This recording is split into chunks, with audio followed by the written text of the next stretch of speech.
एक थे राजा संतदेव। हाथी और घोड़े की रेस उसे बहुत पसंद थी। सब जानते हैं कि घोड़े और हाथी की दौड़ में घोड़ा ही जीतेगा। फिर भी राजा केवल अपने मनोरंजन के लिए यह प्रतियोगिता रखता।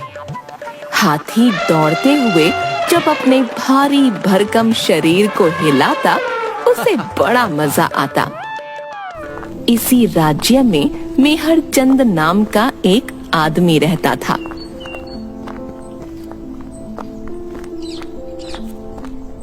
सेठ जी, मुझे अपनी बहन के विवाह के लिए कुछ रुपए चाहिए। 3% ब्याज दे पाओगे? जी, मैं आपके रुपए सूद सहित शीघ्र ही लौटा दूंगा। इसे रुपए दे दो। धन्यवाद सेठ जी। मेहर चंद के जाने के बाद सेठ जी, क्या ये बेचारा रुपए लौटा पाएगा? नहीं दे पाया तो और अच्छा, ये बहुत काम की चीज है। मेहर चंद बहन की शादी धूमधाम से करता है।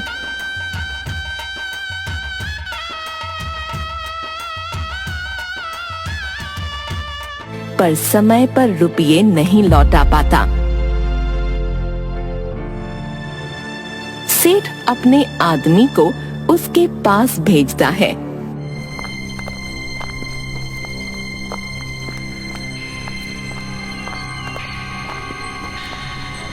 तुमने अब तक सेठ जी के रुपए वापस क्यों नहीं किए? क्या करूं, कोई काम ही नहीं मिल रहा। काम मिलते ही मैं रुपए लौटा दूंगा। जब पैसे वापस देने की हैसियत नहीं थी तो लिए क्यों थे? हमें नहीं पता, कुछ भी करके शीघ्र ही सेठ जी के रुपए लौटा दो, वरना अच्छा नहीं होगा। एक मैदान में राजा मंत्रियों और सेवकों के साथ। किसी भी मनुष्य के लिए तारा को हराना असंभव है। तारा सफेद रंग का ऊंचे डील डॉल वाला एक सेहतमंद घोड़ा था। वह हवा की गति से दौड़ता था। जब वह दौड़ने लगा तो देखने वालों को केवल उसके पैरों की आवाज सुनाई दी और उड़ती हुई मिट्टी दिखाई दी। राज्य में ये घोषणा करवा दो, जो भी तारा को दौड़ प्रतियोगिता में हराएगा उसे मुंह मांगा इनाम मिलेगा। सुनो सुनो प्रजावासियों, सुनो, जो भी आदमी हमारे राज्य के सबसे तेज दौड़ने वाले घोड़े तारा को 1 महीने बाद होने वाली दौड़ प्रतियोगिता में हराएगा, उसे महाराज सतदेव की ओर से मुंह मांगा इनाम और बहुत से मवेशी भेंट में मिलेंगे। सुनो सुनो सुनो। यदि मैं किसी तरह तारा को हरा दूं तो सारा कर्ज उतर सकता है, पर तारा को दौड़ में हराना बहुत कठिन है। चाहे कुछ भी हो, मैं दौड़ में भाग जरूर लूंगा।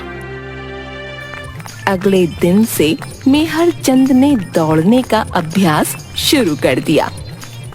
वह दिन में कई किलोमीटर तेज गति से दौड़ने की कोशिश करता। आने जाने वाले लोग उसका मजाक उड़ाते। ये जितना भी तेज दौड़ ले, पर तारा को नहीं हरा पाएगा। हाँ, यूं ही अपना समय बर्बाद कर रहा है। 1 महीने बाद पूरा मैदान दर्शकों से भरा हुआ। राजा एक ऊंचे आसन पर रानी सहित बैठा था। उसके दाएं और बाएं मंत्री बैठे हुए थे। अब सब लोग शांत हो जाओ, प्रतियोगिता आरंभ हो रही है। सबसे पहले काले घोड़े और हाथी के बच्चे की रेस होती है। बच्चे को डुग डुग करते भागते देखकर राजा के साथ दर्शक भी खूब हंसे। फिर बारी आई तारा और मेहर चंद की। दोनों सीमा पर खड़े हैं। देखना, तारा ही जीतेगा। हाँ।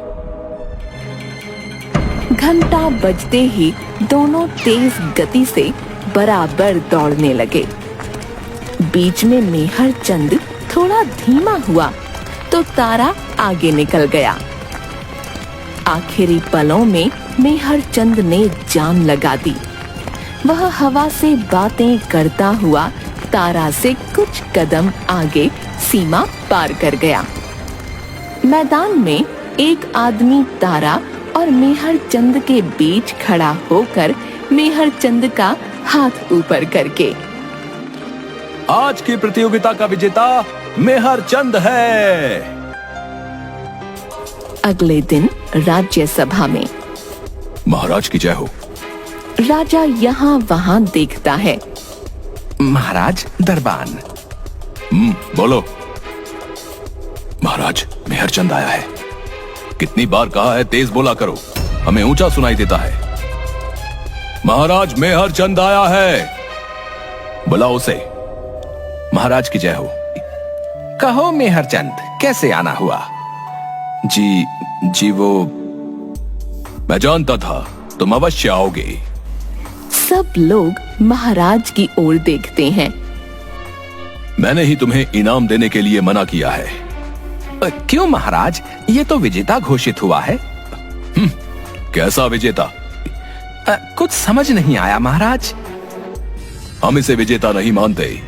यदि ये अपनी मेहनत से प्रतियोगिता जीतता तो इनाम अवश्य मिलता। गुप्तचरों ने सब पता किया है।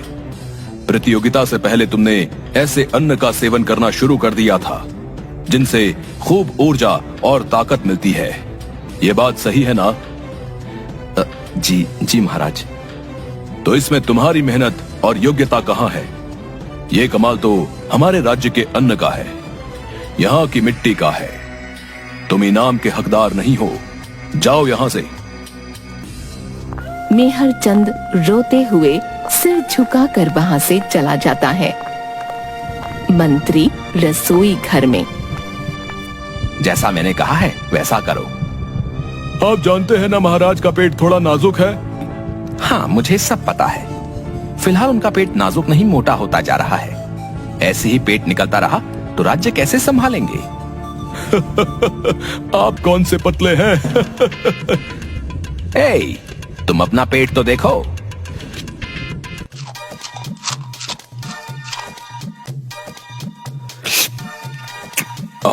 वाह, क्या स्वादिष्ट व्यंजन बने हैं। महाराज, आप कितना काम करते हैं। अभी आपको कई मुद्दे सुलझाने हैं। अच्छा, फिर थोड़ा और लेकर आओ। उसके बाद राज्यसभा में राजा बार बार कभी हिलता है तो कभी पेट पर हाथ रखता है। अगला मुद्दा है। लगता है कुछ ज्यादा ही खा लिया, पेट भारी हो रहा है। उसके बहुत रोकने पर भी पेट से पड़ की आवाज आती है। गैस निकल जाती है। सभी सभासद राजा की ओर देखने लगते हैं। वह चुपचाप उठकर बगीचे में चला जाता है। राजा बगीचे में पेट पकड़कर टहलते हुए। आज इतना अपच कैसे हो गया? पेट से लगातार गैस निकलती, पड़ की आवाज आती है। महाराज, राज्यसभा में सभी आपकी प्रतीक्षा कर रहे हैं। देखते नहीं मेरी क्या दशा है। अब कोई सभा नहीं। वैद्य जी को शीघ्र बुलाओ। राजा के पेट से गैस निकलना और डकार आने का सिलसिला थमने का नाम नहीं लेता। महाराज, वैद्य जी किसी दूसरे गांव गए हैं, सुबह तक आएंगे। कोई नींबू पानी लेकर आओ। अगले दिन राजा का पेट खराब हो जाता है। उसे दस्त लग जाते हैं। वह पेट पकड़ कर बार बार शौचालय जाता है। महाराज, आप चिंता मत कीजिए, वैद्य जी आते ही होंगे। नहीं आए तो उठा लाओ। आइए वैद्य जी, देखिए महाराज को क्या हो गया। क्या हुआ महाराज? ऐसे ऐसे ऐसे हो रहा है। वैद्य जी, ये कोई गंभीर समस्या तो नहीं? महाराज, आपको अपच है। खाते पीते लोगों को मेरा मतलब अक्सर यूं ही हो जाता है। हमारे पेट का बुरा हाल है और आपको यूं ही लग रहा है। ये औषधि ले लीजिए। राजा के औषधि लेने के बाद वैसे महाराज ने भोजन में क्या खाया? जरा रसोइये को बुलाइए। रसोइया आकर हाथ जोड़कर खड़ा हो जाता है। महाराज ने क्या खाया था? जी वो मैं बताता हूँ, तुम जाओ। रसोइया चला जाता है।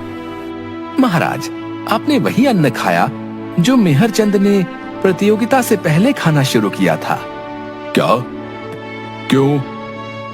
जब वो अन्न खाने से मेहरचंद हवा की तरह दौड़ सकता है, तो हमारे प्यारे राजा, आपको तो कितना काम करना पड़ता है। मुझे लगा इससे आपको दुगनी ऊर्जा और ताकत मिलेगी। मंत्री जी, आपसे ये उम्मीद नहीं थी। आप समझदार व्यक्ति हैं, जानते हैं कि इस तरह का अन्न ऐसे नहीं पचता। इसे पचाने के लिए कड़ा शारीरिक श्रम करना पड़ता है। केवल अन्न का सेवन करने से कुछ नहीं होता। शारीरिक श्रम? वैद्य जी, आपको क्या लगता है हम केवल सिंहासन पर बैठे रहते हैं? मंत्री जी, बताइए इन्हें, हम कितनी मेहनत करते हैं। सुबह नाश्ता और फल, दोपहर में 56 भोग, रात में उसका दुगना। मंत्री जी, हमारा शारीरिक श्रम बताइए। जी महाराज, शाम सवेरे सैर करते हैं और बहुत बोलते हैं।